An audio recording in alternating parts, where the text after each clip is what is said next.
Good morning, everybody. It's Brian Caprice, and this is your Monday morning market breakdown.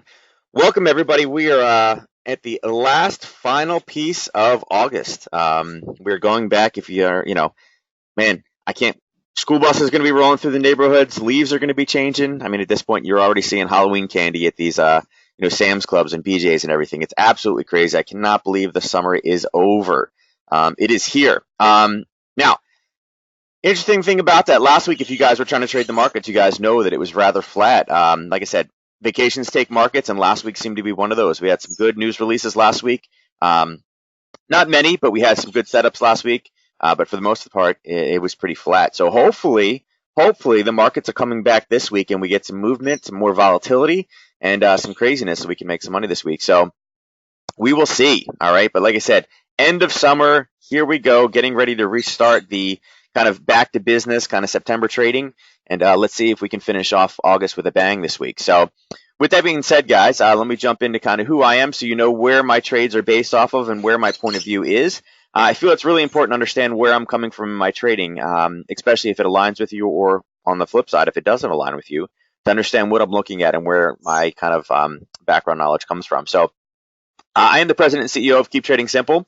And my style, and really kind of where my background is really how to remove a lot of the distractions from the market. I'm not a big indicator guy. You guys will see that. I'm a price action trader. I read supply and demand, look behind the scenes who I'm trading against, and that's really where I focus most of my positions on, is understanding kind of the behind the scenes action of things. I am also not one of those traders that feels that I need to spend 18 hours a day in front of a computer. I am very much a big believer in using technology, setting alerts, or they're alerted by email, having it go directly to my phone, and then coming back to the computer so I can do other things throughout the day. Nice thing about that, guys, is if you do have a 9 to 5 still, it's wonderful because you can still have a 9 to 5 and become a trader, whether become a full-time trader or just use it as an additional kind of stream of income for yourself. Again, those are the things that I believe in. I did work for the advisor division of one of the big 3 banks. I actually believe it's one of the big two banks now. And again, spent a number of years. I spent a little bit of time there, left very, very quickly, ended up realizing that my passion is truly helping people to learn how to trade and do it themselves. Spent about 6 years traveling around. That's where I met my wife, got remarried. This is my little one right now, my twin boys from my first marriage. Stay busy with coaching for them, but I am definitely my pride and joy right now is that little one. I take care of her during the day, and I absolutely love it. When the boys were that little, I spent time traveling all over the place, and I said for this next one, I'm not going to do it, and absolutely love it. And again, use that technology, trade the markets when there's a setup, and again, that's what I believe in. So you guys will see in my trading, when I'm analyzing charts, that a lot of this is based off of that, okay? School buses are already taking over.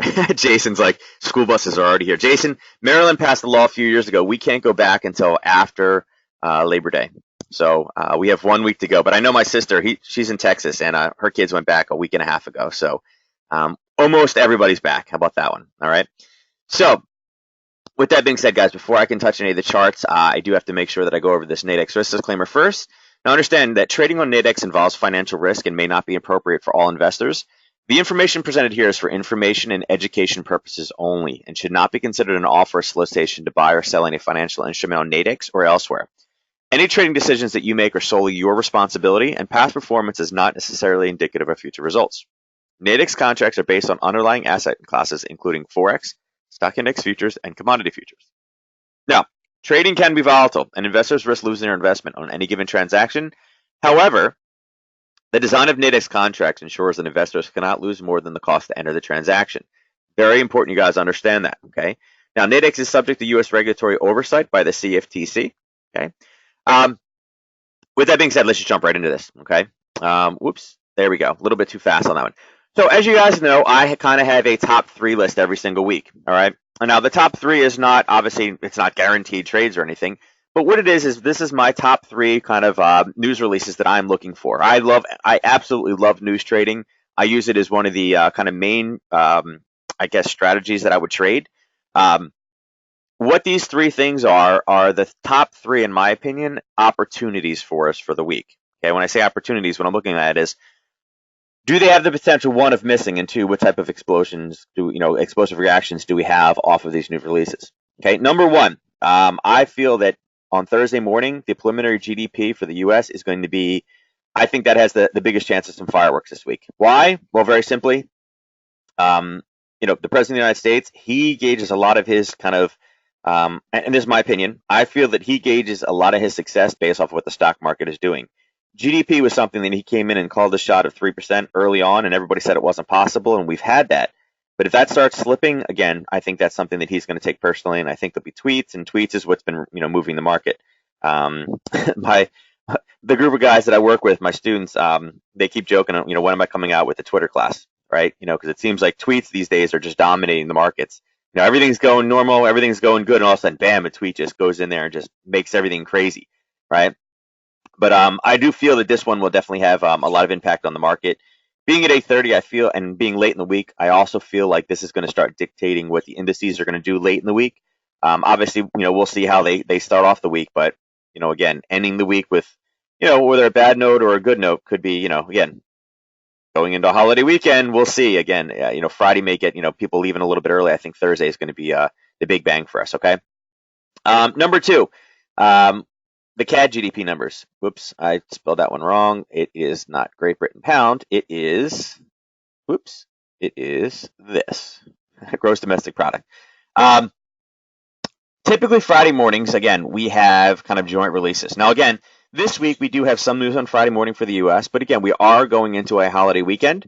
So because the CAD is by itself, again, GDP is always a number that drives the economy, all right?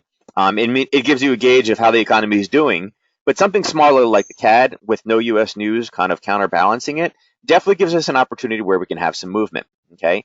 Now, why it's important that the U.S. may or may not be there, that, again, people leaving early on vacation, is there's no counterbalance to this, okay? So a pair like the dollar CAD, if it's CAD news, the CAD can drive it, and again, the U.S. traders don't really have much say because a lot of them are not necessarily going to be there. Again, they're leaving early. This is the end of the summer bash. Let's go, right?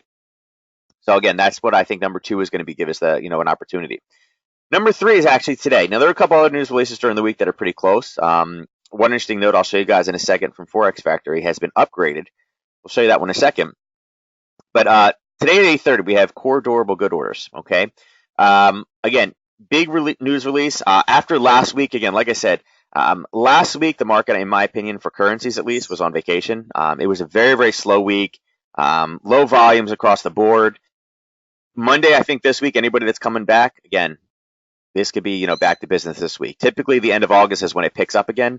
Today could be the day, right? I mean, today could be the day starting with this core durable good orders. This is actually a very high quality release. If it is a miss, again, that could set the tone for the rest of the week for indices as well, if this is good or it's bad. And again, there was a revision before. Last time, there was a revision. And I'll show you that in just a second. So for me, these are my top three, all right? So with that being said, let me bring us over to Forex Factory. Let me make this a little bit bigger so you guys can see it a little bit better. There we go. So for Forex Factory for me, and again, you guys can see there's already been a bunch of movement overnight, right? So what I've done here is I've gone down and I've used this the scanner over here, and I put a filter on there. Okay, I do leave all news up there. It's fine. I've only put the high release ones in here. I'll go back into mediums as well, so we can get a little bit better of an idea here. Now, understand that today is day 3 of the G7 meetings. Again, that means there could be some news releases, some comments and things like that made later today. So just be aware of that. That is still kind of overhanging out there. Again, anytime you see kind of the end of a meeting, there has to be some type of response. Okay, so again, you're going to see something in there. We'll see what that is later today. There's no way to predict that. There's no number or anything based off of it. After that, you see the core durable good orders. They're going in there. A little bit of FOMC stuff. I don't see those moving the markets too much. I think this 8:30 a.m. one is going to be kind of really what sets the markets off today. Going into Tuesday, okay. Tuesday, you can see this, consumer confidence number. Again, it's an important number. It may or may not be one that you trade all the time or look at. You can see as well, as far as, there's not really a whole lot of, information on this one. It's kind of, again, mixed around a little bit. I would rate it as maybe like a B+, but again, it's the only U.S. news really that morning. The manufacturing index in Richmond is not as much of a mover. So again, this consumer confidence number is probably what the news is going to talk about if there's nothing else on a geopolitical spectrum, okay? Now, going into Wednesday morning, you guys can see crude oil inventories has been upgraded once again back to a red, okay? Last week and earlier this year, this was downgraded back to an orange. It's now been upgraded again. Okay, oil is back in that area where, it's starting to make a difference again. We're seeing that release is, again, hasn't been bad, right? You can see oil back in. I mean, oil's really been hovering between that 55 and 52-ish area for the last week, but there's starting to be more emphasis on there. And with fall coming around, that means that they're going back to fall gas versus summer gas. Prices collapsing. Yeah, and those inventories seem like they're starting to make a difference again. And again, remember, a lot of people don't look at this, but remember, you can trade commodities. You can trade oil on Nadex. And in my opinion, this is my personal opinion, I believe it's a better place to start learning how to trade oil than it would be if you were trading oil futures. Okay, oil futures is kind of like the wild, wild west. Definitely not something in my opinion, that a beginner should be in there trying to learn how to trade oil with futures. Do it over here in Nadex, okay? If you guys are not already, okay? And again, this has been upgraded. If you want to trade in currencies as well, you would trade that with the dollar CAD currency pair. The Canadian economy is based off of oil and exporting oil. When oil goes down, so does the Canadian dollar. So does that economy. It hurts them pretty bad. They love it when it goes high, but when it goes low, that's where you're seeing it. Now, on Wednesday night, you do have an interesting release as well. At 9, you have some New Zealand information, but at 9:30, you have Aussie data, this private capital expenditure.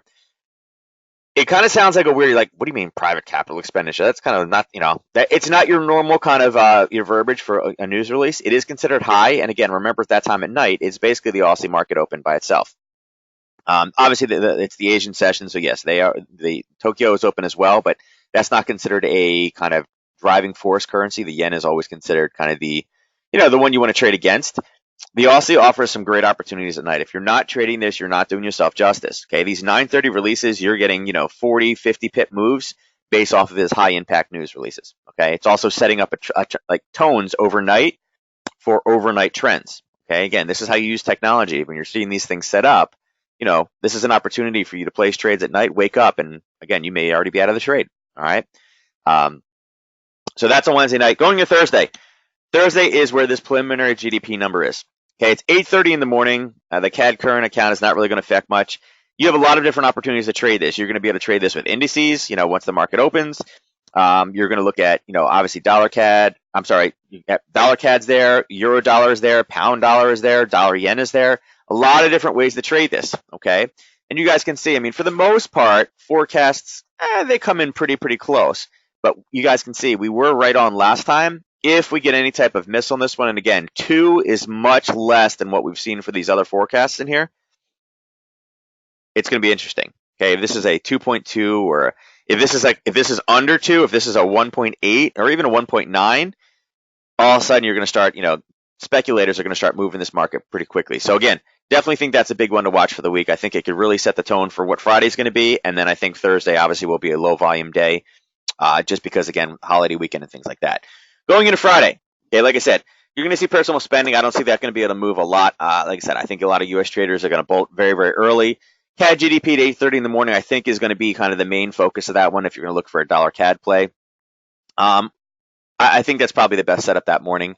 And again, you guys can see you have, China at night, but obviously Friday night markets are closed, Nadex are closed. Not really going to get into Sunday for next week. All right, so that's kind of the landscape as far as what we have. So let's dive into let's go into charts and kind of run through these real quick and see what kind of opportunities we have based off this the weekend.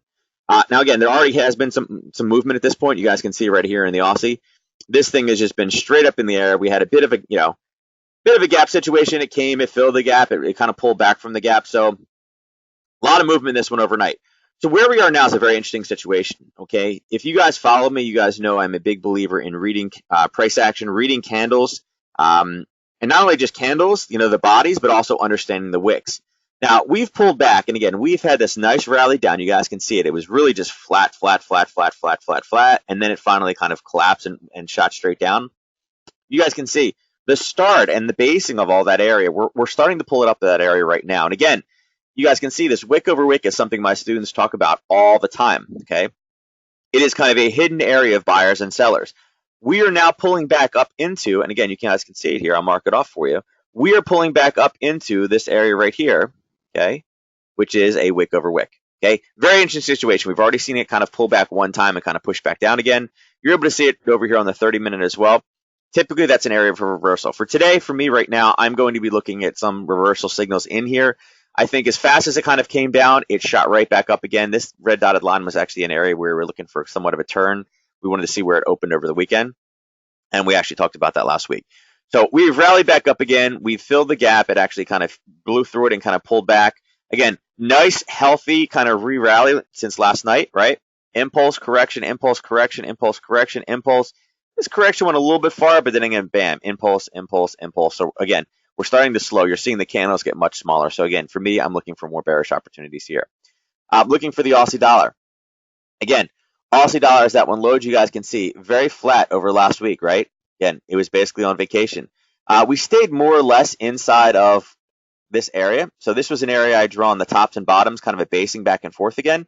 And I was very interested in the fact that we were ending up Friday at the very, very bottom of the channel. Now, again, exploded to the downside, much basically exactly what we saw in the last pair.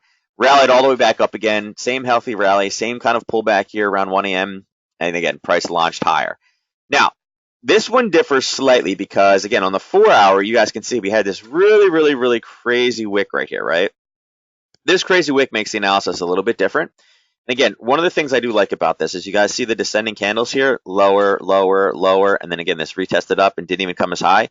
This is showing me that there are sellers in here. And again, when we saw this price up, it hit right into this kind of sawtooth right here and shot back down again. And we're starting to approach that area now. So of the two, I think I like the Aussie yen a little bit better than this one. But again, similar setup. I mean, the Aussie yen was a little bit more, impulse correction, impulse correction. They're doing what we're supposed to do. This one hasn't had quite the same kind of pushback. Again, you see that this is just what, 1, 2, 3, 4, 5, 6, 7, 8, 9, 10, 11, 12 green bars straight up in the air, and we're just finally starting to get a little bit of a red. Okay, so, with that being said, I'm looking for some type of pullback. I do like it better on the Aussie yen. The Aussie yen does typically offer a little bit more movement as far as on a day basis on an ATR. And again, this one has been pretty flat. All right. So we'll see what kind of opportunities we have in this one. All right. Again, but like I said, a little bit more bearish. We've pulled back into that kind of sideways basing channel. Again, the overnight bursts us out of the bottom. And again, for those of you that are unfamiliar with this, whenever I see a candle like this, especially in the 30-minute, again, remember, this is called a parabolic retracement. We're looking for retracements. When we see something like this, the first thing I'm looking for is a bit of a retracement. And we ended up getting that. It didn't last very long. It was about a 4-hour trade. Okay. There's a webinar coming up on this type of trading action. All right. So dropping down, looking over at the euro pound. Okay. Euro pound was great. It finally pulled away. So we've been talking, God, for ages. I actually had a sell level on top of a sell level. And the first level, we got a little bit of reaction off of it before it kind of pulled back again. And again, now we're seeing euro kind of weakness, pound strength coming back in. And it's been pretty healthy. We had this push down, a little bit of base, push down. Again, a little bit of a gap up right over this weekend. Okay. Again, not entirely unexpected. It gapped and it's basically just kind of stayed there. It did pull back. It did fill the gap and it just stayed, right? So one of the things that I'm looking at on this one is I do have a downtrend set up on 2 different of my time frames, my larger time frame, my intermediate time frame, and I should be looking for entries on the lower time frame. But unfortunately, what is it really doing right now? Again, we do have a bit of a gap. There was a bit of a pullback, right? It is getting into this area, though, that I'm very, very cautious about, okay? This area right here was the start of kind of the last big push, right? It was kind of slow, right? And kind of, pulled over, hit, and then exploded, right? Impulse, correction, impulse up, finally ran into those sellers, and then it started to push back down again. So right now we are, again, I'll measure it so you guys can see it. Where's my ruler? Right there. From where price is right now, you're looking at about 118 pips. The ATR on this one is only about 71. Okay, so with it being 71, it's going to take over a day most likely to get back down to that area. I need some type of selling, and again, that's a great trade. We can capture that 118 to the downside, but we need some type of confirmation. Right now, I'm not seeing it here. I'm seeing these lower lows, but price keeps getting forced back up again. Okay, it's running into orders, and again, this is filling the gap, right? It's also a holiday. Okay, so again, be a little cautious with this pair. If we can get some type of confirmation, which we have not gotten over on this side, again, you probably want to be a little bit cautious with this one, just from where we are. Unfortunately, this wasn't the best gap situation. It did gap, large candle here. Again, your entry for a reversal would have been right in this area, right around 90.78. But for me, it was a no trade because it only could go about 8 8 pips before we got right back to the gap. So it's kind of flatlined. It's kind of based. Again, I'm looking for it to come down. The next time I'm looking for it to get long is down in this area, 89.46-ish area, but we'll see what it looks like when we get down there. What type of levels of kind of, what kind of speed bumps have been put in above, right? Looking at euro yen. So euro yen. Similar situation, right? This actually almost looks like the Aussie yen. This is all the yen pairs look very, very similar. We had this, this gap to the downside, and then what did it do? It retraced up. And again, this one I would say is probably a little bit healthier as well, right? We had the push down, and then we had the reversal, right? The green, the red, the green, the red, the green, the red, the green, the red. Again, the impulse correction back up again. Now this one, obviously, you can see it's very, very clear that this one basically on Friday just flatlined, right? I mean, it literally came and just went sideways, and before this drop, it had been doing the same thing, okay? Similarly to the Aussie yen, we have also pulled back up into this wick over wick situation, right? This wick over on the 4 hour does a lot of things. One, it showed me where we're going back and forth, and we finally had an explosive candle to the downside, bit of a pullback and then the gap, but we're in that same area right now. We're seeing price made one attempt, came down, came up again, didn't even make it as high, went lower, grabbed some more orders, and made another valiant attempt. And again, it ran into the same situation where we ran right into this wick over wick and then kind of pulled back. And now we're making lower highs. Okay, so once U.S. traders come online, the yen will start getting a little bit more active. We had that news release today at 8:30. We'll see what type of power the yen is going to have over this type of control today. So we'll see if we can start getting a push back to the downside. Me as well. Again, it's downtrend setup, downtrend with a sideways bias. They're all kind of telling me the same thing, but we've had so much of a rally back up again, and what we've seen in the last week to 2 weeks is anytime we have really a concentrated effort in one direction for a little bit, we're seeing that retrace back again. So again, probably similar situation. I'm looking for a bit of a retracement back to the downside. I think a lot of this is going to be dictated by the 8:30 news this morning. That's going to kind of set us off on our way. All right. Looking at the euro dollar. There we go. All right. So euro dollar. This gave us a huge spike right up in the air, right? Anytime we see this, we're looking for retracements. We're well on our way on the retracement. It is running into the area. Again, here is one of those wick over wicks, right? Right there. And look where price is bouncing off of. It ran right into it, okay? You guys can see here was your gap situation. It popped up, kind of came back over again, and it just dropped. So this is what I'm looking to retrace on, knowing that we're going to get a speed bump in this area. Okay, so it's doing everything it should be. There is another little one down here at the bottom that I would be cautious with as well. This little area right here. Okay, so this is your first speed bump. Once it breaks through, most likely it will run into another area down here between 110.82 and 110.72, this little 10 pip zone. But this is also right where kind of the initiation of the move happened. So your profit target is most likely on a retrace is going to be down in that area. Okay, it's going to be down over in here anyway. I'll change this to green so we don't confuse too many people here. Let's go in here. We'll make this one, we'll just do regular green. Okay, your profit target for this is most likely going to be right in this area, right behind there. So again, depending on your risk level, you may just want to take it. You may have wanted to take it here. You may want to take it all the way to the bottom zone. But again, parabolic, retrace situation. Whenever you see a big pop like this pop went right back into a zone here, liked it, turned, and again, we're looking for it to retrace back down to the 110.65 area as the eventual profit target. So we're going to keep that where it is right now. Now, this one you guys will see if you guys are looking at the upper section here. It is telling me that we have an uptrend setup situation, but for me, based off of where we kind of bounced off of, it's not so much as an uptrend because we ran into an area of sellers. Okay, we will always have uptrend setup situations, but if we bounce off an area of sellers, that's a potential trend change area. Okay, again, it is what it is. And again, if you guys go back to the measured moves, you guys will see this was another measured move off of this piece right here. Okay, we didn't carry it through, but again, there and there back again. All right. This morning, again, the U.S. news will affect this as well. I expect there, again, if it is a miss, I think there will be some movement over here. And again, when U.S. traders come online, I think we will continue to push back to the downside. So we'll see how that one rolls. Let's go across and look at pound yen. So pound yen, again, it is a yen-based pair. It looks just like the other ones. For me, this one has been not as tradable just because we're kind of wedged between two areas. You guys can see it. We had the big pop up, a little bit of the base, big burst to the downside. We were starting to retrace up again. Again, this is what all the yen pairs look like, right? Gap down, solidified at the bottom, and then boom, healthy retrace all the way back up again. And again, this one is flatlined as well. Nice little sneaky thing here. I don't know if you guys saw it. I unfortunately did not see this one. I was sleeping. But you guys see, there's the top. Look at this spike up and kind of the pull back down again. That's why we look for these kind of movements, this basing, this down, sideways, and then large pops to the downside. Again, very popular pattern in price action trading. Very similar position. Again, this yellow down here is a daily zone, a daily buying zone for me. So it was something that I was kind of watching out for. And then this top section here was something we had prior in the past that I was looking actually. It was a trade where we broke through, retested, and then continued to push down. But again, we are wedged in this one. I think we'll probably have a bit of a retrace to the downside on this one as well, particularly because it came off this kind of 4-hour retracement. But again, it completed its retracement. The gap did what it was supposed to do. We filled on this one, and again, we're waiting for US traders to line. Let's look for the dollar yen or the pound dollar. So, pound dollar. Okay, this one last week gave you a bit of a fake out had you been trading this one, and I wanted to show this one. Here's the big spike that we're looking for retraces. Well, immediately it turned and came all the way back down to here. Okay, so again, just be cautious. You may see this green bar and be like, "Hey, Brian, you said that, hey, this is what we're looking to retrace." Well, what it did.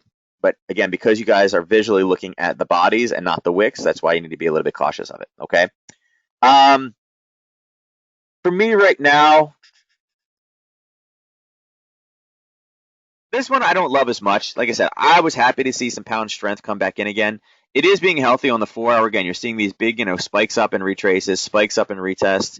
Again, where we are right now, really without some true pound news, I feel like this one's going to have problems going much, much higher. I was definitely happy to see it last week. I think it was more based off of European weakness, not necessarily pound strength. But it was, I think, healthy for the pound to kind of start getting a little bit of a bounce back again to see that. And again, on the 4-hour, you can see that going higher.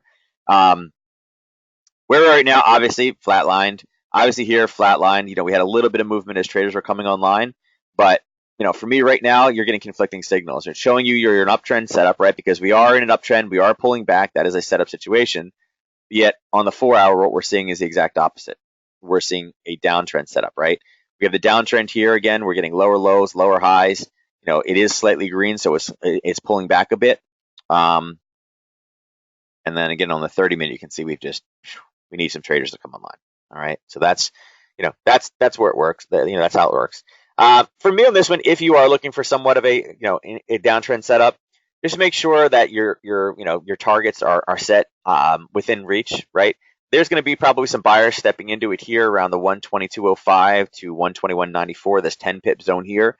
For any type of shorts, a potential target for you guys is going to most likely be down in this area. Again, potential. You got to make sure that it matches your risk profile. But like I said, be prepared for a little bit of again, there's a little speed bump over here, a little pothole on the way down. The way that this is formed, very, very nice zone right here that you got to be cautious of. Okay. Don't like the pound as much. Like I said, I think as we get closer, I think the pound has great opportunity in September because with the Brexit, as it is right now, they're really forcing this no Brexit deal kind of piece. I think as we get closer and closer and closer to the date, we will have more certainty about the pound, and the pound will kind of return back to being a little bit more dominant. Whether it be weak or strong, we will have a little bit more certainty about it. And again, I think that's a good thing. Looking at dollar CAD. Dollar CAD is what it is. We have lower highs, higher lows. We're kind of consolidating back in again. And this is what this pair has been doing. It consolidates and then it explodes out. So we just went off of a 4-hour kind of sell zone up top on Friday. Actually, I guess it was on Friday. And then we kind of pushed back to the downside. And now we're just literally basing sideways back and forth. Now, the problem is, obviously, neither of these two markets are open right now. I would be looking later in the week, as we mentioned before. The number 2 is going to be on Friday for the dollar CAD. But also look at this pair on Wednesday when we have the commodities, when we have oil trade, right? This is the proxy, so again, try to take advantage of that. Again, lower highs, higher lows, consolidating. Neither market's open. Again, it's Sunday. I totally get it. We'll see where it goes. All right, the gap on this one was a little bit lower. It got right to the very top of it before it turned. This one was a little bit of a fake out situation, but again, ATR on this one is about 65, so it is shrinking at this point still, even though we have these larger candles in here. Okay, just be cautious with that. Dollar Swiss. Dollar Swiss was kind of a hidden gem last week, as you guys know. Now, Dollar Swiss had this large kind of, pull down, right? large movement to the downside, looking for a retrace. And again, that's what we've been able to get. It's retraced halfway back through. It did hit this kind of zone that we were worried about bouncing off of. Is bouncing there, but we'll see if it's able to find enough buyers. I do like the fact that we do have these wicks against the wall over here. When I say wall, I mean the body of the candle. Shows me that there are seller or buyers in here. And again, pretty healthy, right? You know, pulled up, a little bit of a bounce back, a little bit farther. Again, we've seen that with the other pairs. But again, up, back, up, pulling back right now again. Again, the lineup here at 98.37 is the, again, potential target for me in this long, right? We'll see if it is able to continue to go higher. And again, if not, obviously cut your losses or, cut your winner short, right? Don't let this thing retrace all the way back down on you if you were in this position long. Going across to the dollar yen. All right, so dollar yen, it looks almost like the other three in there, right? Again, Aussie yen, pound yen, euro yen, all very, very similar. Now, again, this one retraced a bit higher, very, very large drop on Friday. And again, that happens. This was actually more of a retest of this kind of initial pop, right? Kind of faked people out, came back up again, and then made the attempt down and completed the target from last week, from the 13th. We have retraced back up again. Now, also a very healthy retracement, right? Price popped down again, and we formed our impulse correction, impulse correction, impulse. And again, that deep correction that we saw on all the other yen pairs, and we've pushed up and now stabilized and based, okay? Now, this one has a very, very, very tiny sell area right in here. You guys can see kind of the salmon color to the left, or I'm sorry, to the right, looking at this zone. Again, this morning, that US number in about a half hour from now, that is going to obviously dictate where this one is going to move from now on. Based off of it, just looking at it on a technical purpose, again, we're seeing a lot, candles are getting much, much smaller. Again, you're seeing, pullbacks are a little bit deeper. I think, again, I feel like we're going to be a little bit more bearish on this pair this morning. But again, a lot of this is going to depend on what the news looks like. If we get a new spike up, a spike in price up because of the news, I'm absolutely going to be looking for something. For me, I'll be looking to go most likely short up, up in this area, the 106.40-ish. I'm going to be start looking for bearish opportunities. And again, it may be something you want to, again, up in this area, we're seeing this basing, right? Whenever you see a drop, base, and large movement, look for those things, right? Obviously, there's something going on right here. Why did it stop? Why did it base, right? Yeah, because it found some buyers, pushed up, and then they were gone. Once those buyers were out, explosion. So again, there's something magical in this area between 106.44 to 106.60. All right, so just keep track of that. So with that being said, guys, that is the last of the Nadex base pairs. As always, again, we are going to be here every Monday morning. Obviously, next week is a holiday, so we will not be here next Monday, but we will be here next Tuesday morning. So I will see you guys then. Thank you so much for joining. If you guys have any additional questions, this is how you can reach me. You guys can reach me at keeptradingsimple.com. You can go the old-fashioned way, and I say old-fashioned, but you can just email me at support@keeptradingsimple.com. Check us out on Twitch nightly if you like. Join Discord. You're more than welcome to join us and bounce any questions you guys want off of me. So with that being said, have an absolutely great week trading. Have a great holiday weekend. I hope everybody is safe, happy, spend some time with the family, and I will catch you guys next Tuesday morning. Take care.